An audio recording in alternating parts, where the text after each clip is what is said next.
Hey guys, Andrea Lynn here. So I chat with Dr. Patrick Lockwood. He is a clinical psychologist and professor, and I enjoyed hearing his wisdom and his knowledge. We talked about his book, The Fear Problem: How Technology and Culture Have Hijacked Our Minds and Lives. So I know him from Twitter. We talked about Twitter and outrage culture and how like strong emotions like anger, that's sort of what wins in these kind of platforms, and how we can maybe counteract that with measuring ourselves before we tweet maybe, and how this is not going to be something for the masses because the masses will not do this, but we can do what we can as individuals. And then we talk about Trump a bit and why he appeals to the number of people he appeals to. And anyway, it was just really interesting and I really enjoyed it. And I hope that you guys like it, and let me know in the comments. And if you're not subscribed, please subscribe. I would greatly appreciate it.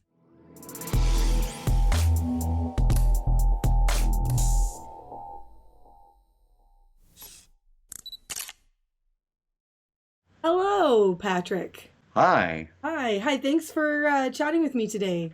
Absolutely, no problem. It's my pleasure. Okay, so I asked you to chat because I think that it was in a Twitter conversation about something controversial, reparations. I think it was the reparations, but not about slavery, about gay people who were owed back taxes or something. Yes. Anyway, I actually wrote it down. So you said that people are speaking to each other's groupthink as opposed to speaking individually. And that really resonated with me. And I was like, what? Can we expand on this? So please expand on this. Sure, absolutely. So that conversation was a good example of a lot of the conversations I get to have nowadays with people online and public intellectuals and whatever, and even with colleagues and clients too.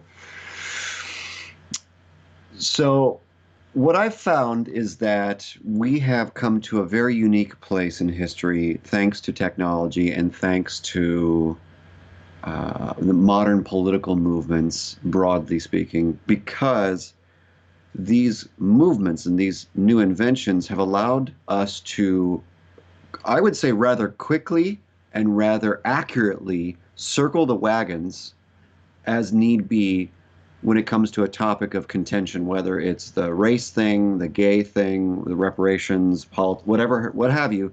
If you find that you are part of a tribe, it is so easy to cohere with people that are just like you. And it seems to me that because of the instantaneous connection, like with Twitter, and with the instantaneous sense that I am not alone and there's a group of people who's just like me, we have taken to an instinctual process that I think used to be played out very differently 5,000 years ago, or even before that. So this sort of tribal concept, it is that old, and it isn't actually so strange, but it is in the sense that it's employed through sort of this technology that we have. Like can you talk about a little bit about the evolutionary background of tribalism, I guess, and why it's, I would say, more toxic because of our technology? Is that, I guess I'm kind of making an assertion there. So maybe give the background first. Sure, absolutely. And just so we're perfectly clear, and anyone who watches this is perfectly clear, I am not an evolutionary biologist. Oh, sorry. Can you tell about what your background is? Yeah, absolutely. I was about to do that. I should have asked you that. Yeah. It's totally okay. I just want to make sure that everyone's clear where I'm coming from so I don't act like a fraud. So my background's clinical psychology. I have a doctorate in clinical psychology. I've studied trauma and addiction for the majority of my pre and post grad, and I have a lot of, as you can see on the bookshelf behind me, I read just an egregious amount. And one of the concepts that's really kind of made its way into my mind and started to kind of conceptualize everything is the evolutionary approach to things. And what I've been reading about for the last 5 years in particular are the different evolutionary psych principles like game theory, etc., the larger principles and the micro principles that actually explain why we react so automatically and accurately across a number of circumstances, game theoretical circumstances. And what I found is that in reading the evolutionary psych literature, it's a very, very common way of operating. Because we are social creatures by nature, we have to have some kind of bias towards a group ideology or a group think or a herd mentality or whatever phrase, pop psych phrase you want to use. Those are all hardwired into us from what I've been reading. And what I can tell is that we had to have this way of operating tribalistically in a group of, between 8 to 12, so to speak, in order to function maximally, over 5,000 years ago. Now, once society started growing and growing and growing all over the world, we started to lose our small, close-knit tribe.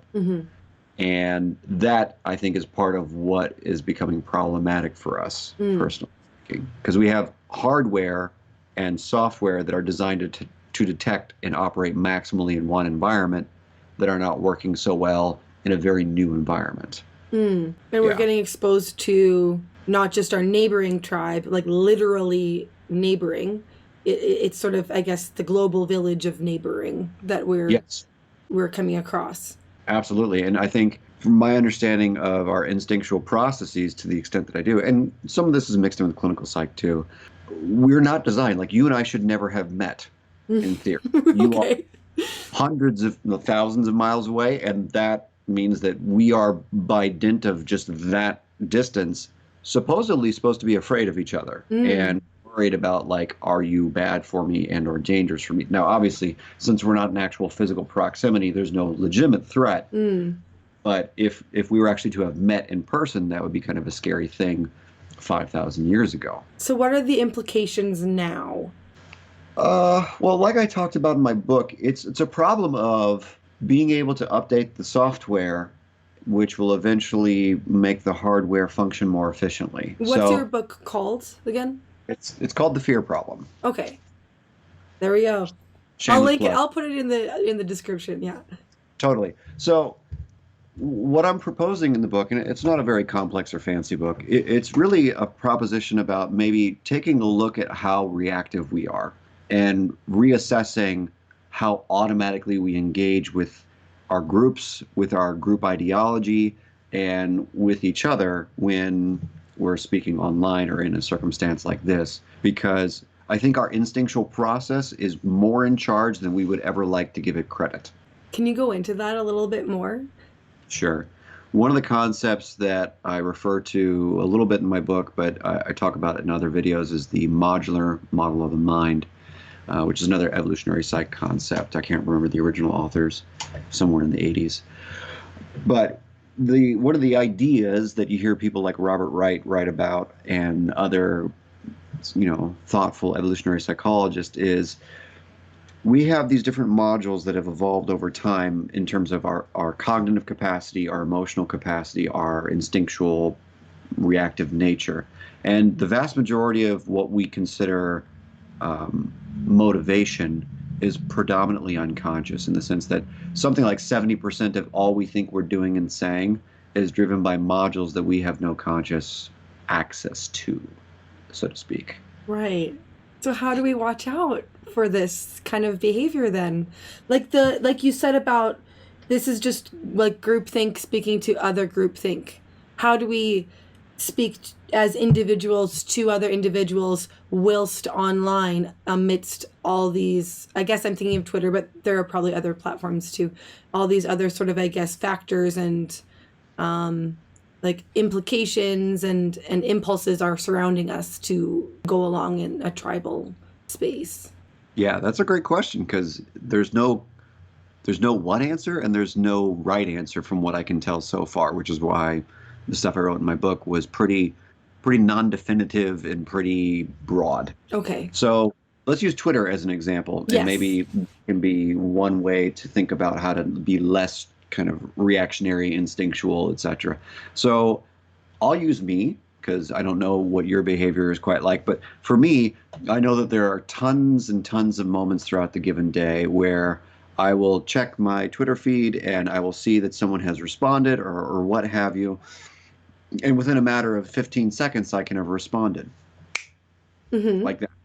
And without fail, the vast majority of what I would have responded is is likely groupthink oriented or tribalistic in nature. It's part of the I'm intellectual tribe, or I'm, you know, something, I'm white, I'm well, whatever. You pick your tribe, and that's Mm-hmm. definitely part of what's motivating me in my instinctual response. So now imagine if you or I were to sit there, stare at our phone, and write something, stop, don't hit send, look at it, think for a minute, reflect on, okay, what are my motivations here? And just engage your kind of to the extent that you are dispositionally mindful and intentionally mindful, just self-reflect on your experiences and what you're going for, and what about the person who's commenting to you, et cetera, et cetera. Is it the fact that you're a woman? Is it the fact that whatever? I do that And just sometimes. sometimes, right? Yeah. Me too. Mm-hmm. Sometimes. But and I'm aware of all this stuff, but it's still a problem for me simply because, again, our brain is designed to do things and function in such a way that we limit resources, or we don't use resources too extensively because, we have a lot of priorities to keep in mind so we don't die. So certain Okay. things need to be automatic. Certain things don't need to be. Okay, so that actually, it's interesting that you bring it up about it in that way. So that made me think, when do I stop and reread and look? And it's usually if I somewhat disagree or am questioning someone. Hmm.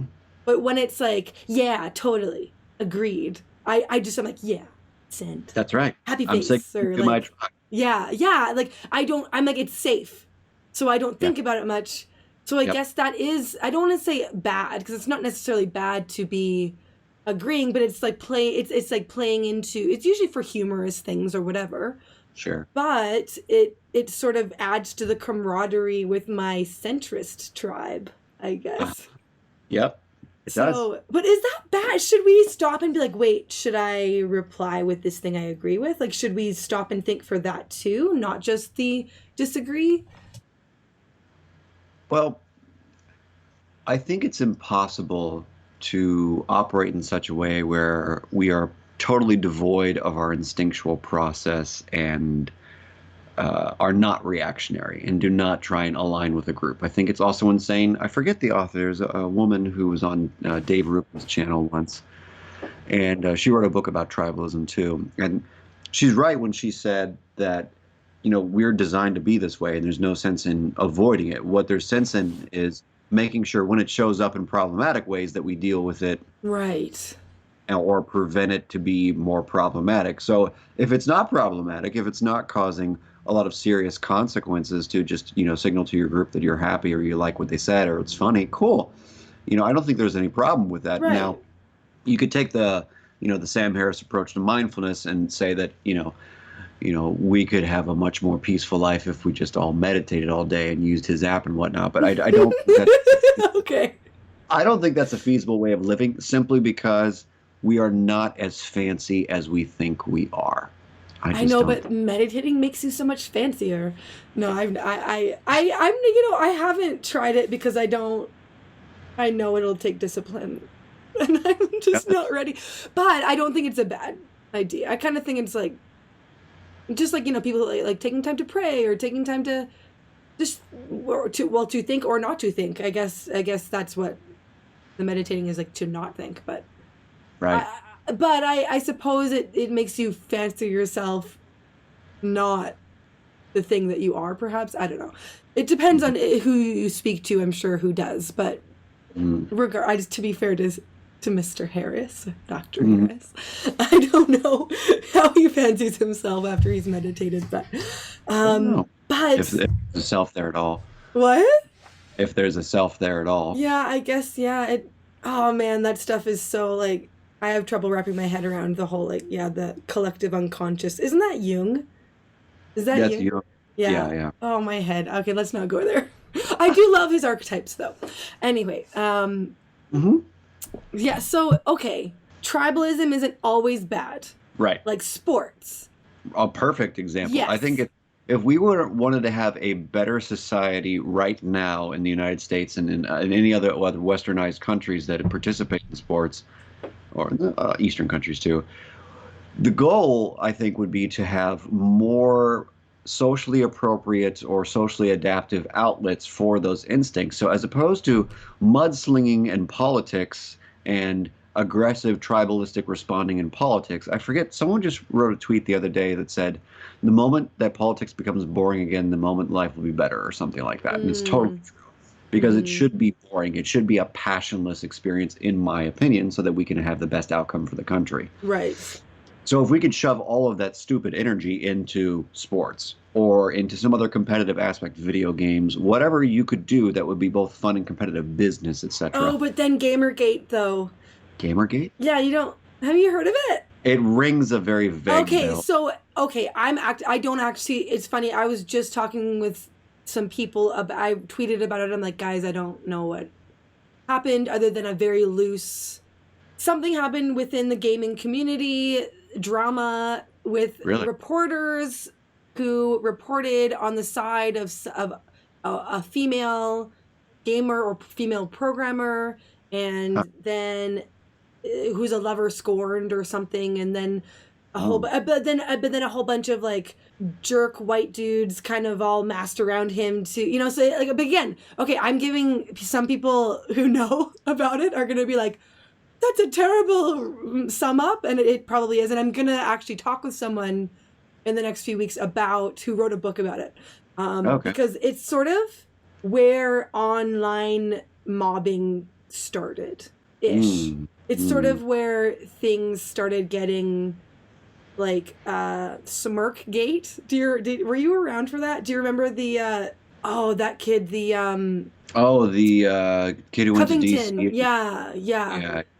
That was kind of like a crazy mobbing for that kid, but like this happened over a period of time, and it kind of became very big before online like drama was as big as it was. One of the first big online dramas, apparently. And I think it's kind of an interesting sort of like intro, like early in culture or whatever. So it's something that I like to look into, but that's why it's just funny that you brought up game. Like it should be just a game, right? But it was kind of to do with politics and journalists having certain ideology, putting the sort of white male, gaming, no one else is allowed in because this is our space, and like painting them. And I don't know if there's any validity to that because I don't know anything about this, so I'm not going to give an opinion about it, but I do want to get to the bottom of it. But it is sort of like this, it's this sort of, the tensions that you were talking about. Like, let's make it boring again and have some fun outlets for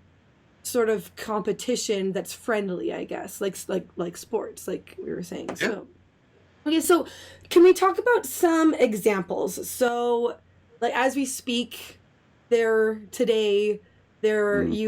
actually even emailed me before I even saw that this was going on with Twitter, how Andy, how do you say his last name? Andy No?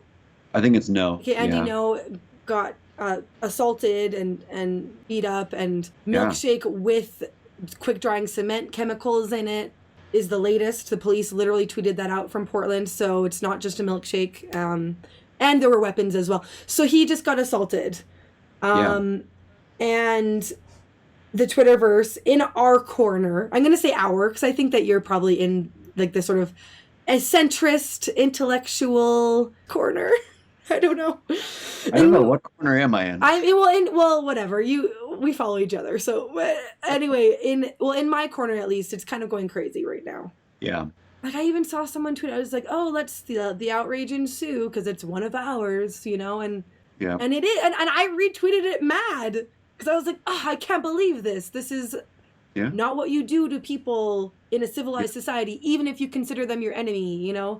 Yeah. And I probably added to the outrage, but I don't know you want to comment. How do you navigate this? Yeah, it's tough. I mean, even I did the same thing. I responded something about how Antifa are morons or something to that nature.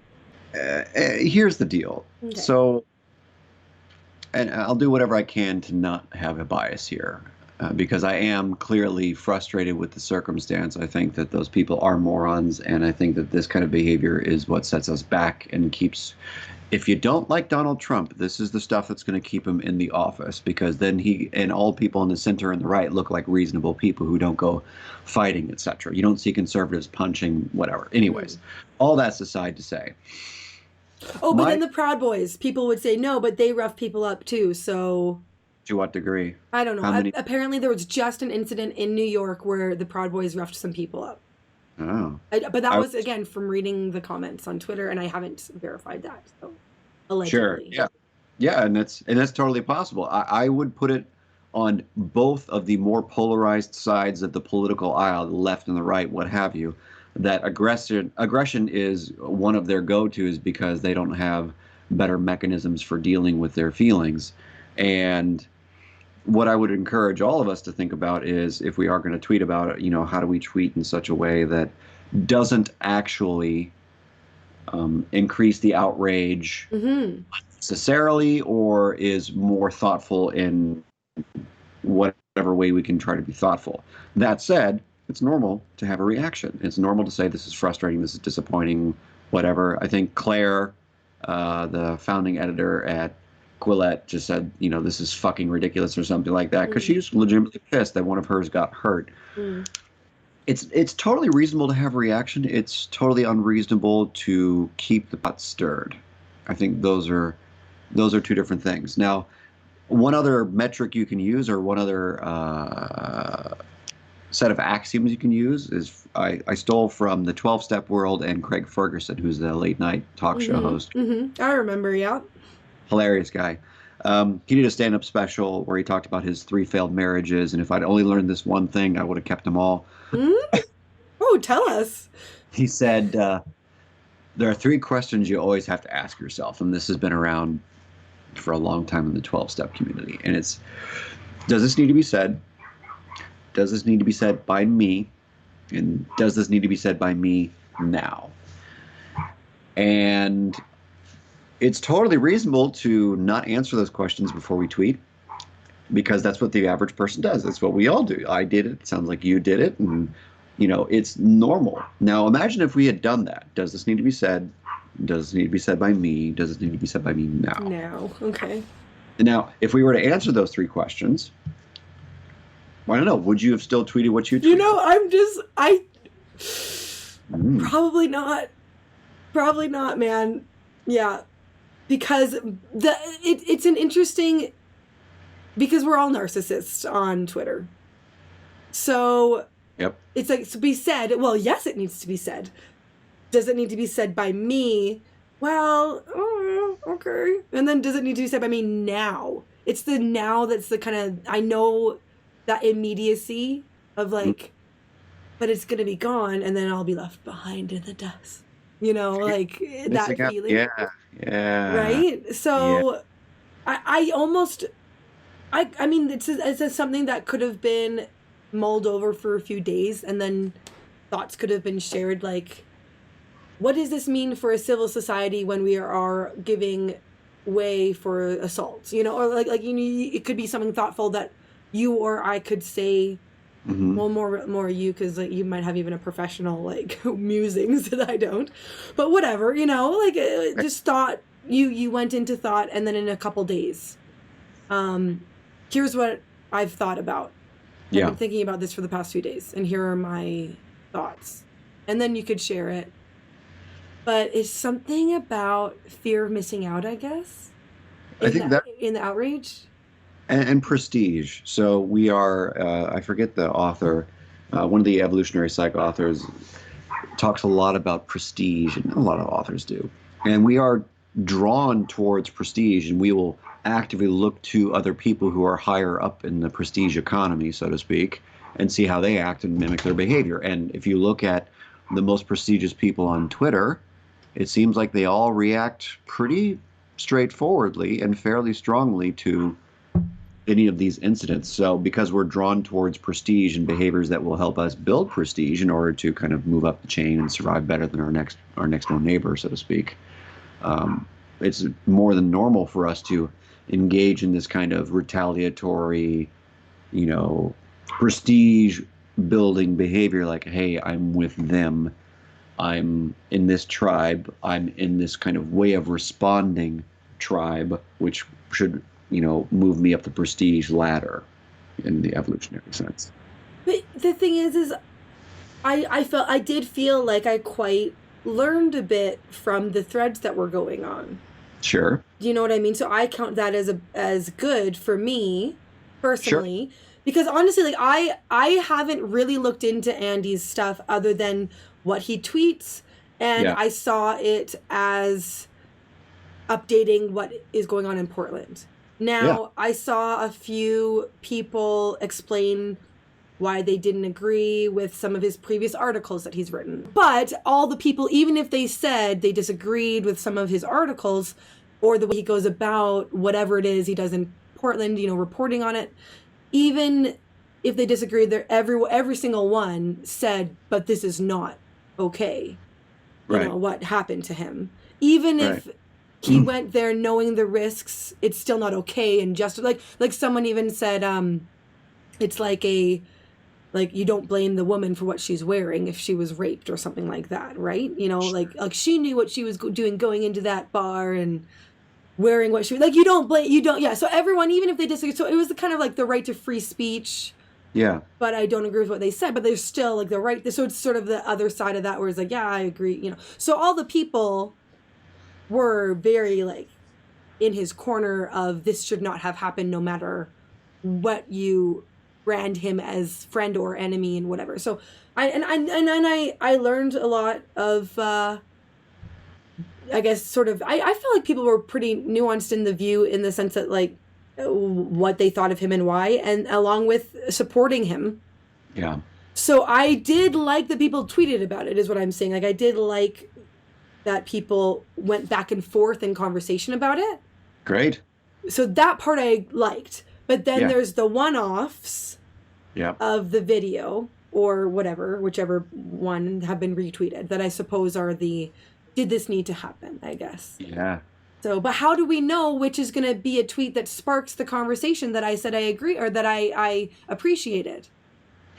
That's a tough thing to figure out because, again, even if you do your best to check your motives, you can't quite be, this is one of my arguments against hate speech, you can't quite fully know how someone is going to receive a comment of yours. Mm-hmm. Whether it's an online comment, an in-person comment, whatever, you can't. You should not be held liable for the person's response to your statement. That makes no sense to me. You just can't predict with a lot of accuracy whether or not what you're going to say is going to cause a shitstorm. Now, to be fair, if we look at the opposite extreme, people like Milo, for instance, I think Milo is funny and partially stupid and partially useful because he definitely gives a lot of people the middle finger that need to get it now and again. But he knows all too well exactly what he's doing as a provocateur. Yeah, I'm not a fan of provocateurs. Anyway. Right. Yeah. Now, there's a part of you and your frustration about the circumstance that might want to provoke. And I think that is the part that you can pay attention to and see if you can manage it before you respond. Because can part you of our explain? Oh, sorry, as you were just about to explain. Yeah. Exactly. We're on the same page. Right on. So part of our natural instinct is, you hurt my tribe, I have to hurt you. I have to do something that sends an equally loud message to make sure at least the other people in my periphery or proximity know that something bad's happening. And that might mean that I actually hit you back and make you make some kind of loud, nasty noise so that you can signal to my tribe that I'm doing something to get revenge, etc. And we all have the desire to respond in a nasty way. It's not weird. It's totally, like I said, we are much more primitive than we would ever give ourselves credit for. Yeah. And anytime we automatically respond, there's always this fear-driven, aggressive approach. Always. It just can't not be. So, but then I'm still wondering, how do we know which are the good, the responses that might make people stop and think about the situation further? Yeah. And then the thing that is just I want to provoke because you injured my tribe. Well, again, that's where, taking a few breaths and reflecting is a good thing. I always like making sure I front load people or warn them or give them some kind of indication that, I think I've said for instance, a number of times I've been talking with people like Jeffrey Miller and Mm-hmm. others on Twitter, and I've been like, this is not me trolling. And I have to say that because I also have this tendency to say very sarcastic or funny things just for the sake of having fun or getting a rise out of him or whatever. Mm-hmm. Mm-hmm. So when I have a more serious kind of retort or question that could get kind of dicey, I try to, in parentheses, be like, "Hey, this is me not trolling." Or Okay. if it were me talking about this Andy thing, I would say, "Folks, let's have a serious question here. What do we really think about da da da da?" Oh, that's good. Oh, I should have done that. Well, I did. Well, Right? I did say this isn't like. I did say, what's wrong with reporting about what's going on in Portland between these sort of rival gangs? I didn't say rival gangs, but it sounds nice to say. So, I said, like, what's Hmm. wrong with that? Not being snarky, because you could read that. Well, what's wrong with that? Huh? Like, and I'm like, no, I'm not. I said, okay, what is wrong with that? Like, that's what I was trying to say. And I said, like, in brackets, like, not trying to be snarky here, legitimately curious. So that was in one of the back and forth threads that I appreciated. So, Yeah. yeah. I think because again, it's an online forum, you can't express tone of voice or Hmm. other facial macro and micro. Emojis only go so far. Yeah, Yeah. you could use like a frowny face. What's wrong with asking a question? I don't know if that would go so well, but Sad. but if we were to more textually explain, this is my intention behind this question, that would be better. Okay. Yeah. Okay. Yeah, that's It good. takes some of the fun out of it, but yeah. No, but it is true. It's sort of one of those things that seems like you can solve on an individual level, Yes. but then you look and so many would be so unwilling to do any of this, Hmm. right? Totally. Two reasons. One, we're lazy. Not lazy in the classic, stoner, I'm bored, not doing anything, Yeah. but emotionally, intellectually, we are going to operate with the least amount of effort for the most amount of gain. And you get the most amount of gain from a tribalistic, primitive, reactionary response.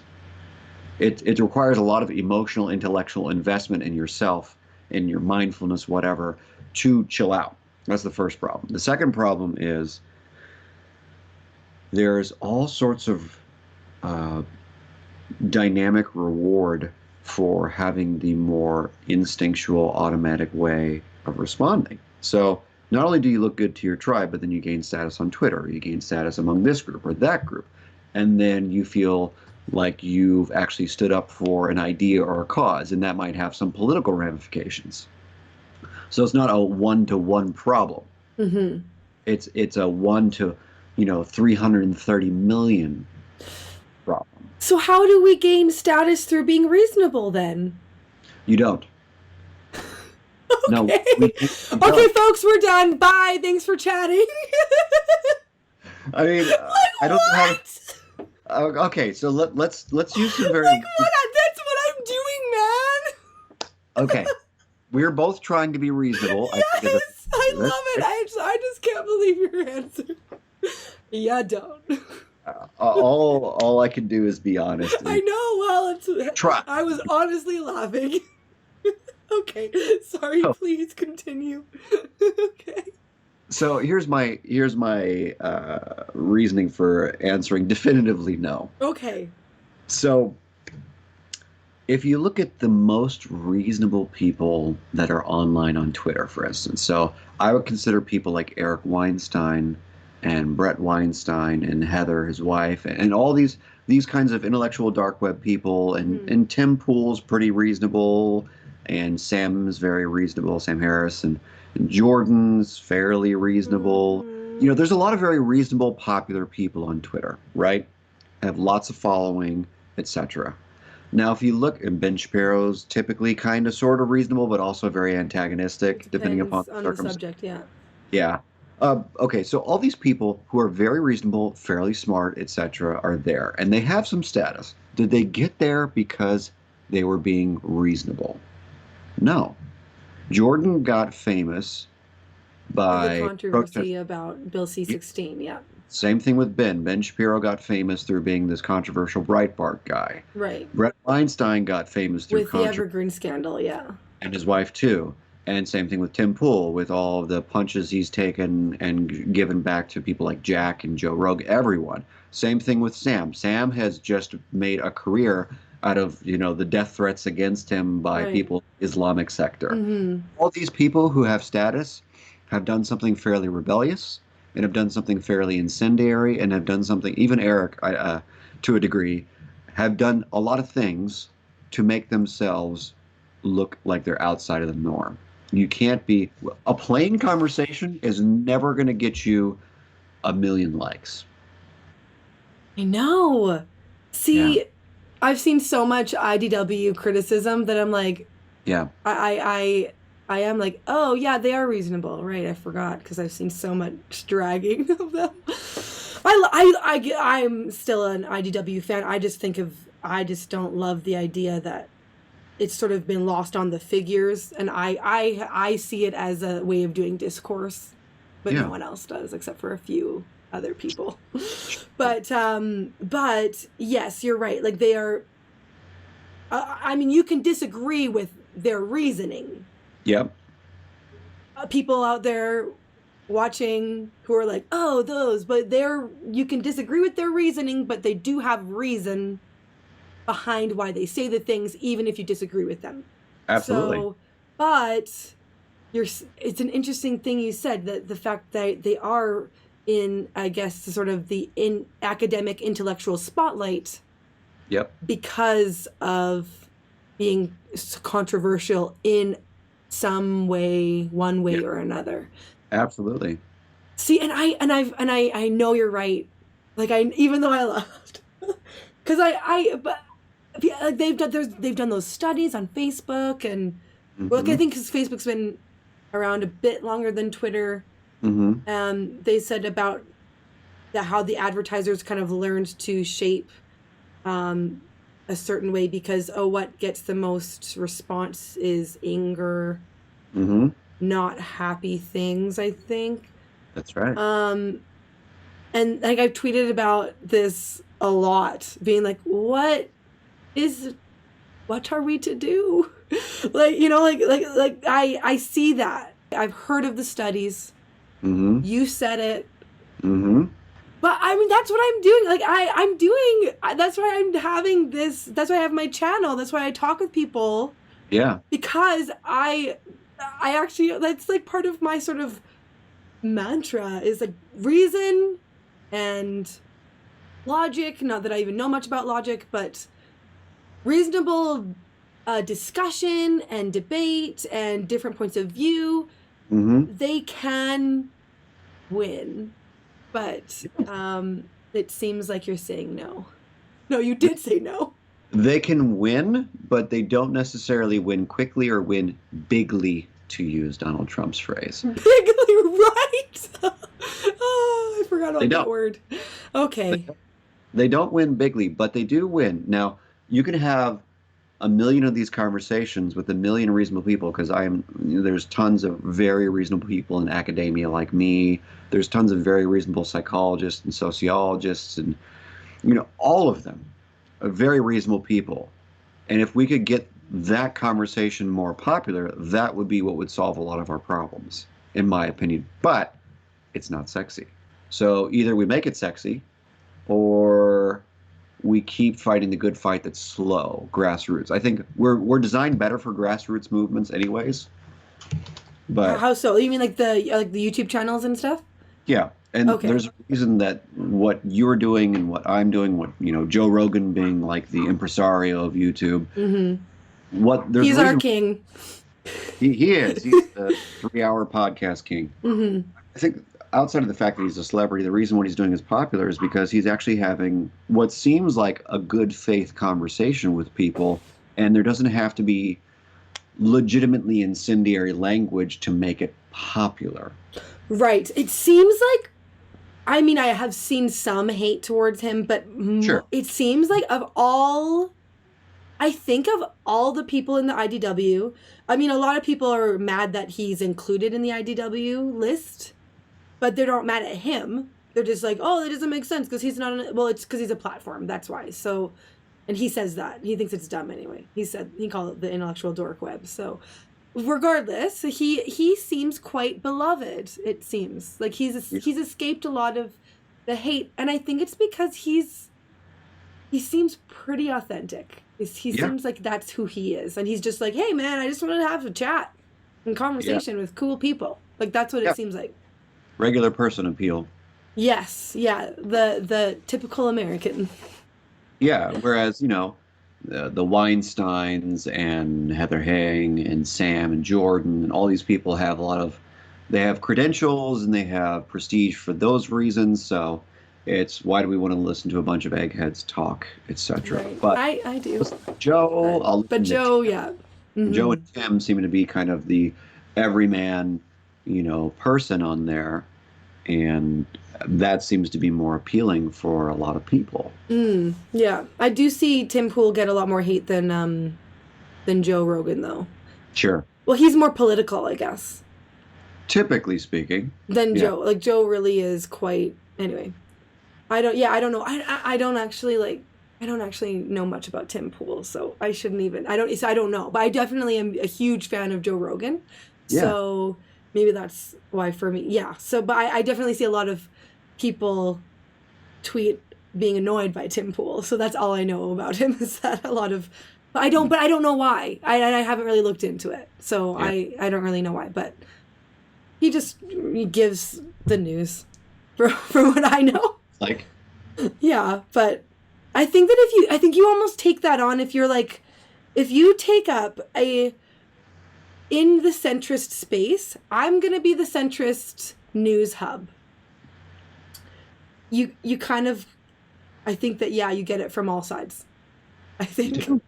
So, and I don't want that. I don't want ever to be at that level of reporting news. I think I just want like enjoying talking with people about things like what do we do about Twitter and technology that encourages anger and outrage, right? Like right now. So okay. So what's the long game? Okay, you said that we're better suited to it. Yeah. For this. Yeah. So what kind of changes would we see that are incremental, goal wise, if we're going to put up together a 5-year plan? Okay. I mean, if we got everyone to think before they tweet, so to speak. Okay. What a world this would be. What you would hope for is a slower intellectual and media economy. That would be my goal. If I could wave a magic wand and get something to happen with everyone who is online on Twitter, it would be that they all tweet more slowly, they think before they speak, etc., and that the news is not delivered in a rapid cycle, rapid 24-hour, yeah. Mm-hmm. I think that needs to die. I think that the concept of having to know things right now needs to die. Because but how? How do we make that die? Well, we have to have a collective agreement about that, and the only way we get a collective agreement is if a number of people start talking about it. So, but stop clicking on the clickbaity headlines, people? Like, is that? Yeah. I mean, the best thing that can happen right now is all of the mainstream news media networks die and disappear off the face of the earth. That's the best thing that could happen, in my opinion. Well, there are alternatives coming up to those, like Quillette, for example. Yeah, absolutely. Absolutely. I love it. And I think another great, I think I got invited to it the second or third week I was on Twitter. It was called Letter Wiki. I was just going to actually bring them up. I just interviewed those guys. Yeah, that seems like a great idea because it's long-form conversation online as opposed to Twitter, which is limited to like 100-something characters or whatever. Mm-hmm. So that I think is great. Yes, that was the alternative that I was going to ask you about what you thought. Yeah, because you can't like one or the other of the letters if it's people who are disagreeing. You just you subscribe to that conversation. Yes. Subscribing to a conversation makes a lot of sense to me. Mm-hmm. The problem for me is we lose a little bit of emotional fidelity because of the fact that it's the written word. And a substantial part of what we're designed to do when we're interacting with each other is read each other's affective states. So you can't really get much of that from LetterWiki. And that's one of the reasons why the news has been so popular, is because you get to watch a bunch of talking heads literally lose their minds Mm-hmm. on camera and make fools of themselves, which people like. Mm-hmm. That's why I've heard people say this, and I don't know, because I'm Canadian, so I'm in Canada, so he's not my president, literally. Hashtag not my president, right? But for when it comes to Trump, people, there's a theory going around that, and I don't know that it's true, but that the left loves it because it keeps them in perpetual victim status. You bet. They kind of love it. In a sort of masochistic way. And again, I don't want to endorse that I think this, but it's an interesting concept to me. What do you think of that? If you feel psychologically speaking, I guess. Yeah. Yeah, totally. If you feel like you've been cheated and you have a person in mind who cheated you, you don't want them to go away until they've had justice. And so far, he's been able to evade justice. Mm-hmm. That's why they keep attacking him, because they're trying to tear him down, when I guess if what they were saying was true, he would have been torn down already. But the guy, he seems like Teflon. Mm-hmm. Doesn't he? I mean, he has escaped 3 years of stupidity. I don't understand how any other person who's done the things this man has done would have ruined their careers. Okay, what is that? Can we psychologize? Okay, what do you think about this phenomenon that he's still beloved by many, I should say? Actually, I think it's many. I don't think it's some. What I would propose, at least from my take on the people that I know in the United States, the first and foremost thing about Donald Trump that I can tell people really appreciate is that he is not afraid to speak his mind. He does not sound, think, or act like a politician. And that is what people have wanted forever in this country. There have been jokes about politicians since the 50s. Mm-hmm. There have been jokes and hatred towards politicians and lawyers, etc., for the longest time. And finally, after all this time, here comes a person who acts like a regular person, who says the first thing that comes to mind that he thinks makes sense. He's relatable. And none of the politicians are. I watched the debate last night or 2 nights ago.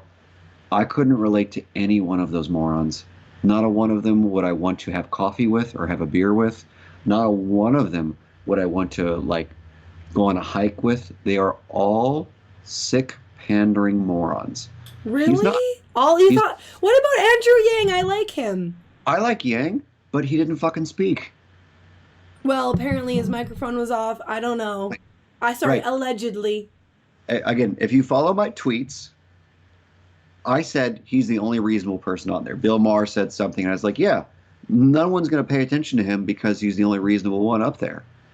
People want someone who's unreasonable and relatable. The problem with politicians is they're not relatable. Donald Trump is both reasonable and relatable. Sorry, he's reasonable?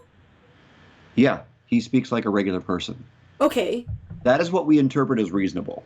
Okay, what about Yang, though? He's perfectly reasonable. Okay. Then what's wrong with... Why wouldn't people vote for him? They might. We'll see. But it seems like, I don't know. I feel like they won't. Because he's too reasonable, it seems. He seems like too good to be true. Exactly. Same thing with Tulsi Gabbard. I think if Andrew Yang and Tulsi Gabbard got together for a ticket, they would be the only people who could possibly beat Donald Trump. But the problem is, I don't know how much cojones they have. And that sounds sexist or whatever, but Donald Trump's a brawler. I think, who is it? Was it Bill Maher? Someone else said that, the Democrats need a brawler and they don't have one. I would love to see Andrew Yang brawl. I don't know that he can. That's why people like Trump. That's the second reason people like Trump, is he's a brawler. Can you explain what that like? I know, but can you If you the implications of what that means? The same reason people hate him is the same reason people like him. The reason the left hates him is because he brawls against them. But the same reason they've loved Rachel Maddow is because she's their brawler. She's been willing to say vitriolic things and incorrect things and all sorts of different things to punch back at the guy. Finally, the conservative side has someone who's punched because George Bush has never been a puncher, never punched in the world. Nice guy, but not a puncher. You know, all the basic conservatives that have been in the political world are sissies. I mean, I love Lindsey Graham, for instance, as a character. He's the kind of person I would love to go like have a cigar with. I think yeah, I kind of love him. Yeah. But up until Donald Trump got in office, he never lost his mind. And then the Kavanaugh thing happened, and all of a sudden Lindsey Graham was angry, which we never knew he could be. And now he's like totally. I think he's kind of liked now, like popular, right? Yeah, he's popular because he gets pissed. Oh. Oh yeah, that's the emotion thing you were talking about. Like that's what gets people noticed. Like oh, that's what works. That's why people love Trump, because he readily shows his anger, whereas every politician tries to be measured and calm and thoughtful. That's the thing is so for me being Canadian, and not really having a dog in the race. Going backwards. I know the drone strike thing was kind of not great, but with regards to say Obama, I liked the guy. He was charismatic. Yeah. And I liked him as a person. It seems like I enjoyed seeing him on Carpool Karaoke. Yeah. Oh no, was he on the no. He was on the Jerry Seinfeld. Whatever that one. Comedians in Cars. That's the one. So, but he was the quintessential politician, though. Yeah, but he was a victim. That's why the left liked him? Yeah, love victims. Did he present himself as a victim? No, but just because of what he looks like. Oh, okay. Because he's just because of his race. Yeah, absolutely. It wins. Identity politics wins. And of the identity politics game, he could win the game. Okay, but first woman president didn't happen with Hillary, and that would have been... Because she's gross.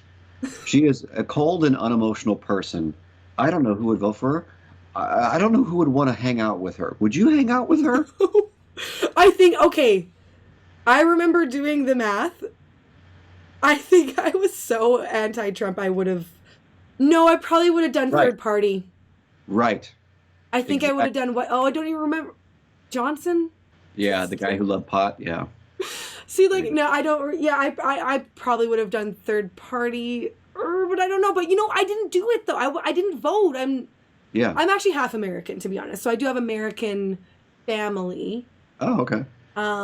Who were actually visiting us during the election. I think they wanted to be out of the country. I would too. I wish I could have gotten away. Okay, yeah, they got away. So, anyway, okay. So people hate him for the same reason why they love him. Yep. What's gonna... Okay, some people don't like doing predictions. What would you predict? If you can abstain from the answer. You can take the fifth if you like, but... What I predict for the election? 2020, yeah. I think that you know who's going to win. You think? Voldemort? Who must not be named? Here's the deal. I've done my best to try and be objective and neutral about the guy, and the problem is it's very difficult to do. Secondarily, the social and political world is not trending in a direction, from what I can tell. Now, obviously, I have some bias here because of my circumstances and where I live in LA and, the people I know and I associate with. I have some bias, for sure. Mm-hmm. My instinct is, if the kind of things that happen today with Andy Ngo keep happening, if the more vitriolic and verbal parts of both sides of the spectrum keep doing what they're doing, people are going to go back for Donald Trump as opposed to Andrew Yang or Tulsi Gabbard, because people are tired of people being beaten up. and he's the only brawler. Okay. I wish it were more complex than that in my mind, because I like to see complexity in everything. He seems to be the only brawler. So, okay, alpha male wise, right? Sure. Okay, this is not I don't have the knowledge, but I did watch, what's his name? A TED Talk of Franz de Waal Yeah, love him. about male dominance hierarchies in chimps. Yep. And he said he coined the phrase, I believe, alpha male. And he says it's actually really mistaken and not taken in the proper context. Yep. Because he's two of the most successful chimp tribes, because some of them do have a Trump type figure. Yes, they do. That are tyrannical. Yep. Sorry, I don't want to be like he's a tyrant, but he is. I don't think he's that tyrannical, comparatively speaking. So no, he's not Kim Jong-un, but he is not who I would want as a dad. Of course not. Okay, so that's how. I grew like my dad passed away when I was a baby, and my mom never remarried. So I have a very like sort of idealistic picture, a whole of like what I would love to be filled. Sure. And the way that Franz de Waal describes the alpha male is like, I would love to have had that as a dad. You know what I mean? Okay, so sure. the two characteristics of the most successful chimp tribes, one is that he keeps the peace. Yep. And the example was two chimps, one he was even related to, and so he was even being fair with one it was related to. He was kind of holding them back, and they were fighting about food, and there were two females, and he was just kind of like, no, we've got to share whatever. So there's that. And then comforting. Mm-hmm. Because there was the example was a chimp that had just lost a fight. Yep. And he was comforting and kind of giving him a hug. So that doesn't have this sort of pop reference alpha male that comes to my mind. Oh, okay. So those are the kind of things that I would love to have, like as a dad. I have 3 boys, so I see this with my husband, the way he is to my boys, and the leader of a country, if they're male, like that. Those are the things. So it's like he's not even really the alpha male, though. Well, a conservative would come back at you and say, but he's kept the peace with North Korea. He's kept the peace with other countries. He's acted in a strong way to make sure that our global influence is still felt so that we can be the peacekeepers.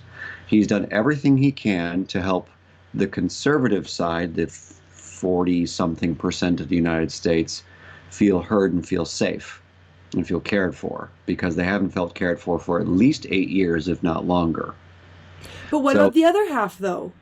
That's why they're vitriolic and angry, because he's only caring about one half of the country. One of the things that he did very well, not that I like him, but one of the things that he did very well during his original campaign shtick was he talked a little bit from time to time in his speeches about the fact that he wants everyone to succeed, and he wants and he used everyone in a pretty consistent way. Now that slowly eroded as it got closer and closer to the office. Mm-hmm. He kind of brought it back during his inaugural address and stuff, but still, there are a lot of people who feel like he really has their back economically, in terms of the world and the war. It's not all of them, and the ones who don't feel like they have their back are the ones who are pissed at him. And that's when the tribe breaks in two, and there's a civil war, people. It's possible. No, I know. I'm just saying, like, I know that literally there was a civil war in the States, but that's what happens in these chimp tribes is they do have sometimes civil wars and break apart, and right, because of the tyrant leader. Totally. And the moments where he is a tyrant and he's vitriolic and nasty and punches people verbally and stuff, that he keeps reinforcing that part of his shadow or whatever, or what have you, and people don't like him for it. And it keeps dividing people. And I think it's hard to have a real alpha, or, if you're a bonobo female alpha, whatever it is, right? It's hard to have one for 330 million people. I don't think you can accurately, efficiently deal with all people's needs if you're the leader of the United States. We need city-states. We need Greek city-states. Right? Yes. That's kind of what I have become to the conclusion of the more I learn about politics and democracy.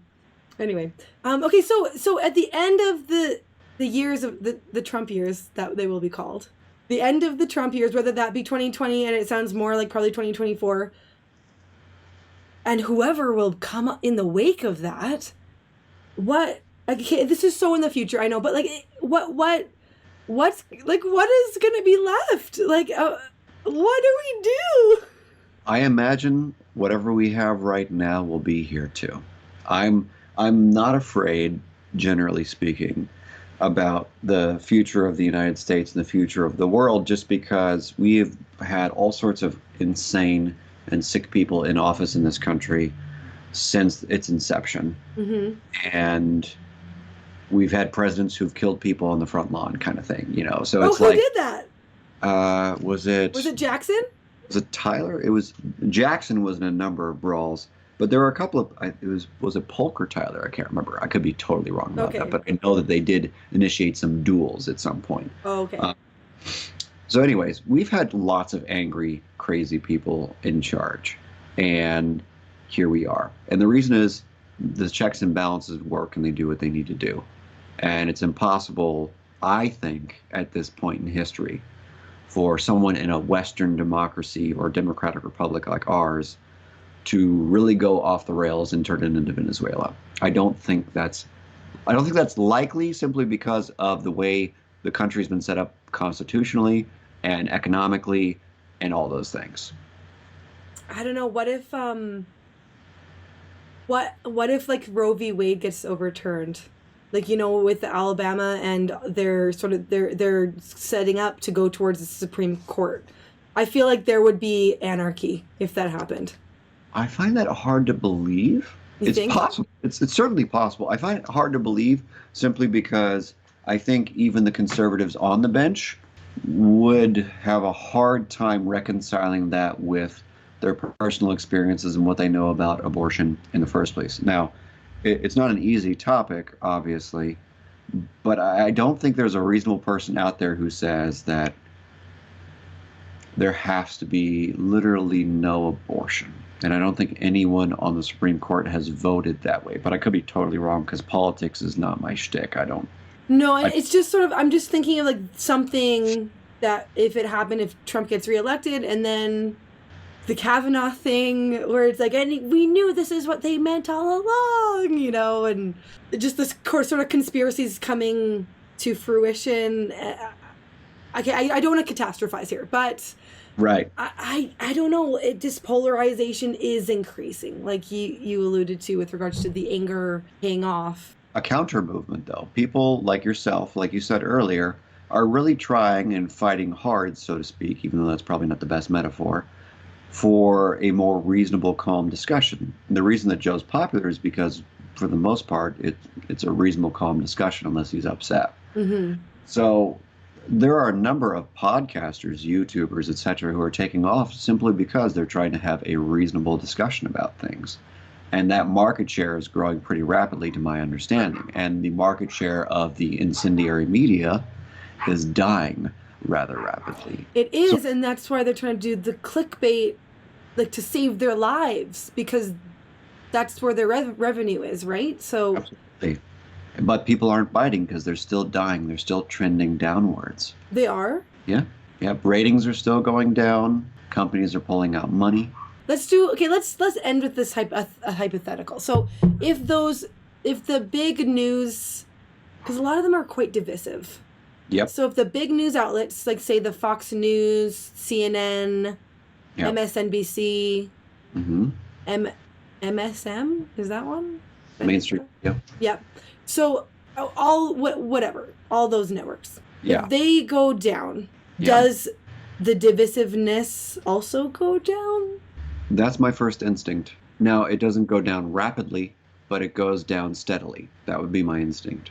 You think? Because the smaller organizations would maybe be more a broader take, I guess, on the news of the day? Mm-hmm. And I think it would slow down the rate at which people got their information, too. Because then you'd actually have to search and find your news as opposed to being shoved into your face 24/7. Right. So through slowing it down, number one, and number two, through getting rid of the financial incentivization of right now, got to have it right now, got to be incendiary, got to get the hedonic treadmill going, etc. Mm-hmm. I think we can start to have a more reasonable conversation, nationally speaking. I don't know that that will happen in the near future. It would be great if it could. Mm-hmm. But so for you as an individual, like, would it make a difference if you stopped clicking on the news that you know that this is a title that seems kind of like it's trying to just grab? Like, how do you, if you stop clicking on the clickbait, would that make a difference? Totally. I've already done that in my life. I have limited every source of clickbait to Twitter. That is the only means by which I will ever see or hear about anything that could possibly be conceived of as clickbaity. And if you look at the people that I follow on Twitter, I don't know if that's publicly accessible, but I basically don't follow anything clickbaity. I don't think I have any news on my Twitter followers or follows except for Ben. I think Ben is the only person on there, and he's only there because he's part of the IDW. Okay. So for getting your news and making sure it's from a reputable source, I guess, if you're not going to look outside of Twitter. I don't. There's no part of me that is interested in the news. If you look at my feed, I almost rarely talk about, discuss the news. And when I do, I usually say something to the effect of, if this is true, da da da da.